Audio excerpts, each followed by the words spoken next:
Hey YouTube, this is TechMaster2133 here again today, and I have a part one of a two-part video for you here.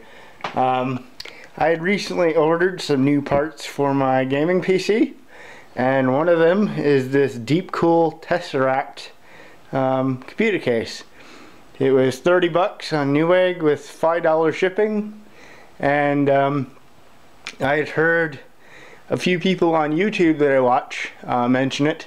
I think one of them was Tech It Tomorrow or something like that.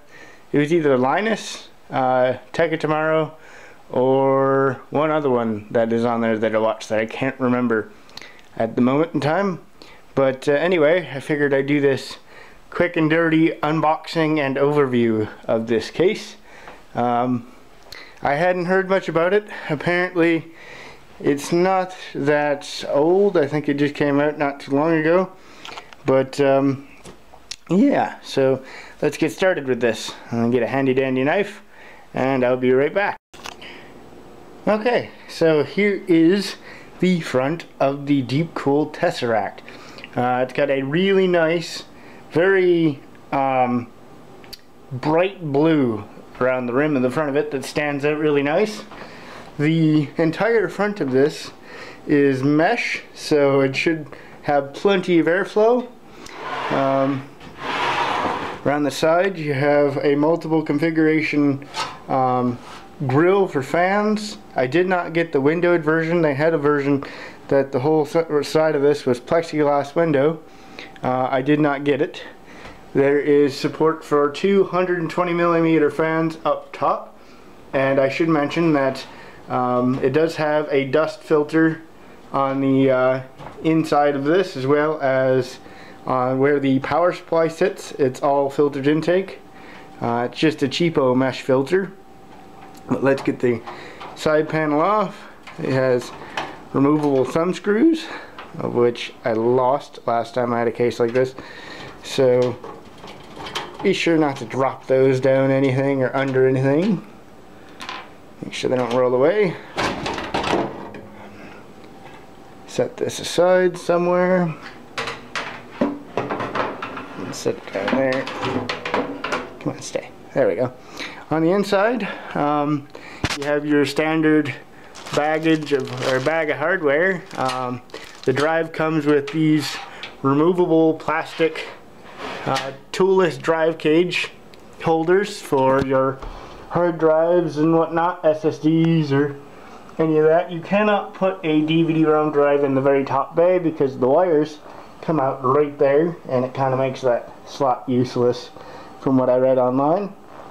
The wires are all black and gray aside from the USB 3.0, which is blue, but that's still really nice because normally they're just the rainbow colored and they don't match the case. But this one is pretty color coded. There is, I wish this was color coded to the case, but it isn't. You have a big opening for the motherboard on the back of it, so you could fit your heatsink mounting brackets or whatnot, because the other side here comes off in the back. There's a bottom mounted power supply with filtered intake. There's a filter on the bottom there that is removable and cleanable. It is just mesh, nothing fancy. This case was only 30 bucks, so you can't expect the highest quality. It has one 120mm rear case fan. That looks like it's either Molex or 3-pin. I don't know how fast it is. I don't know how loud it'll be. But I might get more of them to put up here. Around the back you have the standard I/O plate, and it doesn't have the reusable PCI slot covers. They are the ones that once you break them off they're done for, so that kind of sucks. But again, $30 case, can't expect the best in the world. The case it weighs 13 pounds, so it's not the worst quality metal. It is a bit of cheap, flexes a bit.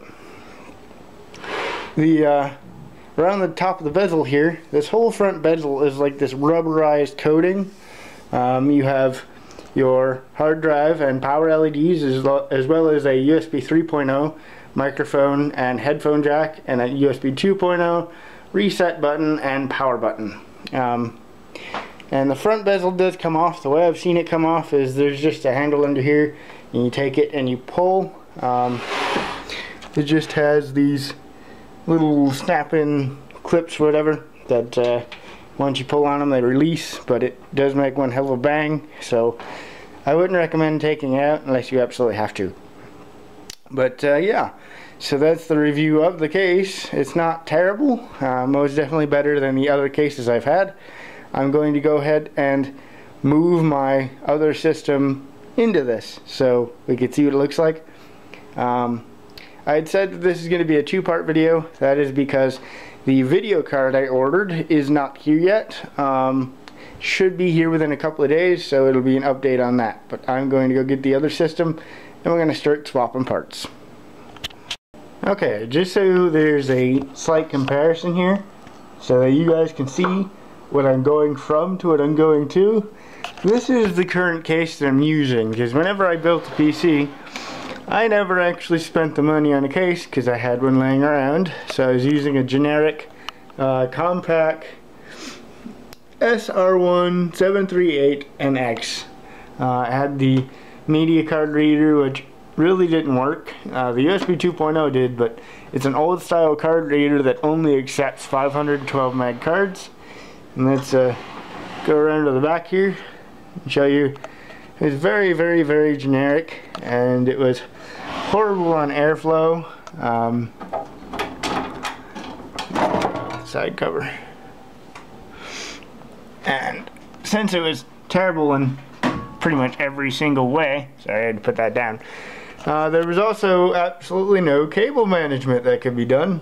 So yeah, that is the inside of this case. I mean, it worked, but it wasn't great. So going from this to that should be very interesting. But I'm going to cut it here, and I won't recut in until everything is installed and the cable management is done, and we'll see how things go. Okay.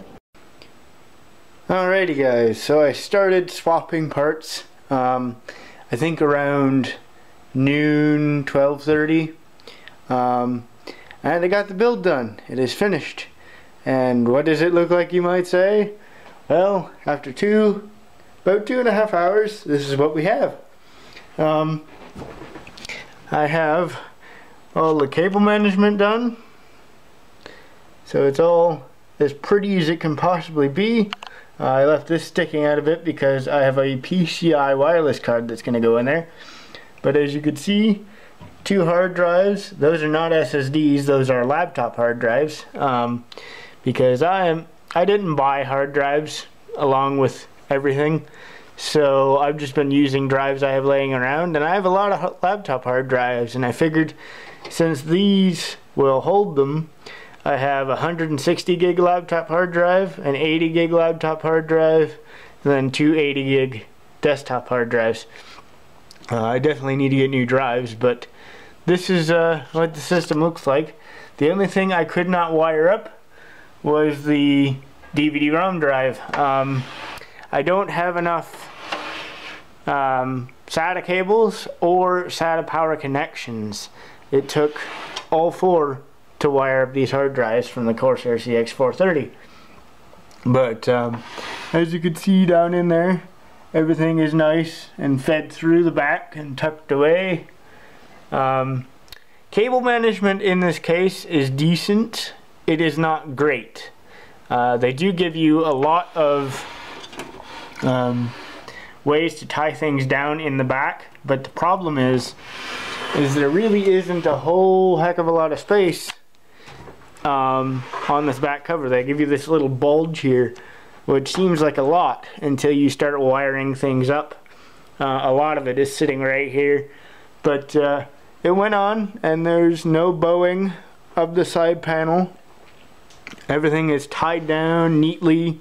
I'd take this back off, but getting it on in the first place was a bit of a pain in the arse. So just trust me on it. Got the motherboard back plate. Hopefully in a couple days we'll be fitting a Radeon HD 7770 2GB edition into here. So hopefully everything goes nice. But the only things, yeah, like I said, the only things I don't like are the one red SATA cable, because I only had 3 black, and that was the last one I had. And this here I cannot get rid of, besides short of cutting this Molex connector off on this fan, which I'm not going to do, because trust me, there's been moments where I wish I hadn't done it after I did it in later computers.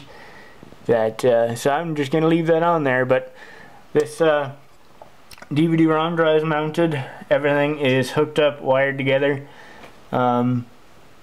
Yep. It looks as neat as I can possibly make it. I do really like these toolless drive cages. They're very, very nice. So I guess the next thing to do would be to power it up and test it out. Cleaned out the fan and applied new thermal paste. So that's all nice and ready. I don't know what this heatsink is rated for processors TDP. But the ASIC 5400K that I have in here has 64 or 65 watt TDP. So, and this thing doesn't even have to come off its lowest idle that I can set it to. Under full load, it hits about 58 to 60 Celsius with the fan just like idling above about 1150 to 1200 RPMs, and that's the lowest I could set it in the BIOS. I have it set to kick up once it hits about 60-65. It'll start bringing it up, but it cools very nicely. So yeah, alright, well, when I cut back, we will have some sort of a monitor here and a keyboard mouse, and we'll test things out. I don't know what's going to happen when I boot it up, because I'm pretty sure 3 of these hard drives have operating systems on them. I just took them out of a couple of spare laptops that I had laying around. One's got Vista, one's got XP, and then we have mine that has 7 on it, so that'll be interesting to see what one it tries to boot off of. But I'll be right back. Alrighty guys, so this is it. First boot up. Everything looks good, everything's plugged in, nothing's smoking. So let's go ahead and hit the power button. See what happens. Oh, it's powering up. I can hear all the drives spinning up. Nice and quiet. And we have post. It's going to the BIOS. As you can see, we're running the ASIC 5400K at 4.4 gigahertz with 8 gigs of DDR3 1600 megahertz RAM. So I know for a fact I'm going to have to boot manually, or at least try to, because I know it's going to boot into the wrong drive. So I think it's F11. Yeah, F11 boot menu. Okay, we're gonna try the Western Digital drive. See if that's it. I'm looking for Windows 7. This looks like Vista. This is not Windows 7. As far as I could tell.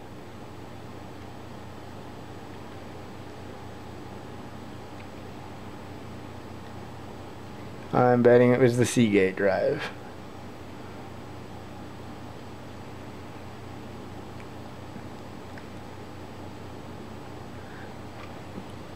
I'm just going ahead and cut it off here, because that's not going to work.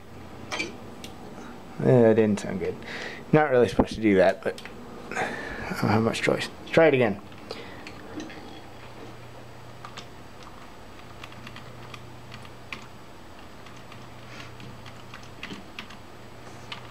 Okay, it's going to be this one.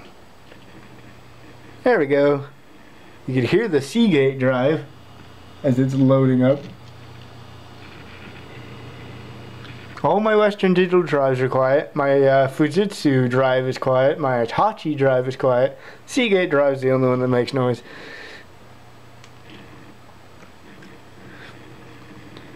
Looks like it was doing Windows updates. But as you can see, it's running well. It's silent, aside from the Seagate. And I even got the top panel working. It doesn't look like the hard drive LED is working, but I don't really mind because I can't see it anyway. So, cool.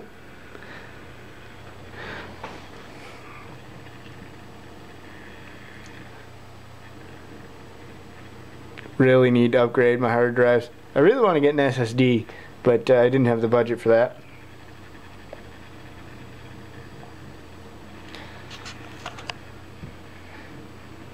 But as you guys can see, it's working nicely, so I'm going to go ahead and end the video here, and I'll talk to you guys again when I have my 7770 installed, or we're going to install it, if I feel like making a vid about doing it. But alright guys, that's it.